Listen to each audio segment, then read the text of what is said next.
You have Emma, who has a bubbly personality. She's as cute as a button, great talent. There's no reason why she shouldn't work in WWE. So what do? You try to summarize her character in one segment.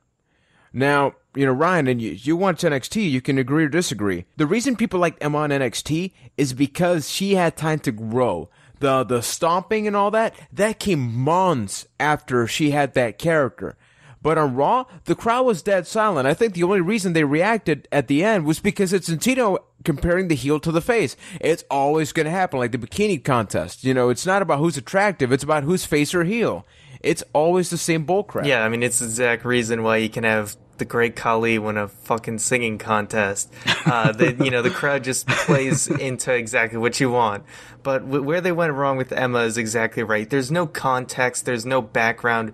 They don't know anything about this girl, who she is, and why she acts the way she does. Because the first time I watched NXT and I saw Emma, she had a match, I was like, what the hell is this? Like, it was kind of like embarrassing to watch her because it was kind of like you kind of cringed. But then once you actually understood her character and she's supposed to be kind of like sort of ditzy and like a little oblivious, but then is actually good in the ring, and she's got this, personality that complements it. The whole thing works together. But you need context for why she's doing what she's doing. Otherwise, it's just embarrassing. Plus, the commentators aren't helping in that fight in the slightest. Like a couple weeks ago, when she was doing the Emma dance in the crowd, Jerry Lawler makes this stupid-ass comment like, "Oh, is she doing the hokey pokey? I love the hokey pokey." Like, you're supposed to build these characters. Like, you're the guys telling the story about everything going on. Why would you say something stupid like that and kind of go against what these characters are supposed to be?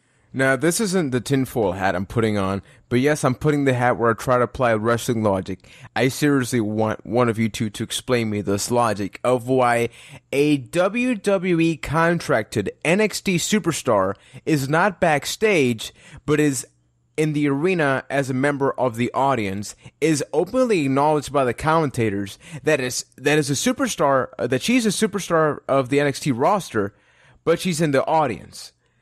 Now, tickets ain't logic, cheap. Am I missing something here? Maybe she just likes to attend the shows. Like I was saying to you earlier, she should have done something to give context to her character. I think a good role would have been if she was maybe a backstage interviewer and she was just like really bad at her job or something. And then, oh my God, she's interviewing Summer Rae and Fandango. There's your opening to that whole program. Or not even that, but maybe make a video package or two that kind of sums up the Emma character, like the whole kind of clumsy thing on NXT. It's not like they don't have hours of content to work off of. Yeah, if they just gave her some backstage segments even if it wasn't interviewing, just a backstage segment where she runs into, another superstar or whatever. Or even if WWE's time sensitive, have her do the exact same thing they were doing, but you have an announcer, interviewer come out and just ask her, so hey, Emma, you're from NXT. Why are you out in the crowd? Oh, well, I'm all bubbly and all that. They could just do something like that. Just like riveting. A 10-second thing of her talking. Just like 10 seconds or something. I mean, the attention span, or people can decide if they like you or hate you in like 5 seconds. So giving her 10 seconds, she has twice the opportunity to sort of show her character. But how often did we hear her? None. She was just doing the stomping and everything. Or even just give her that, like, instead of having Santino come out and explain, have a match where it's like Fandango and Summer Rae versus Santino and Emma. If you go back and watch that match from NXT, it's frickin' amazing, and you can basically define the Emma character in that match. So why not just do it on Raw? Yeah, and I get that maybe their logic is, you gotta marinate things, you gotta do it slowly but surely or something like that. You can't just give it everything, but for crying out loud, give us something.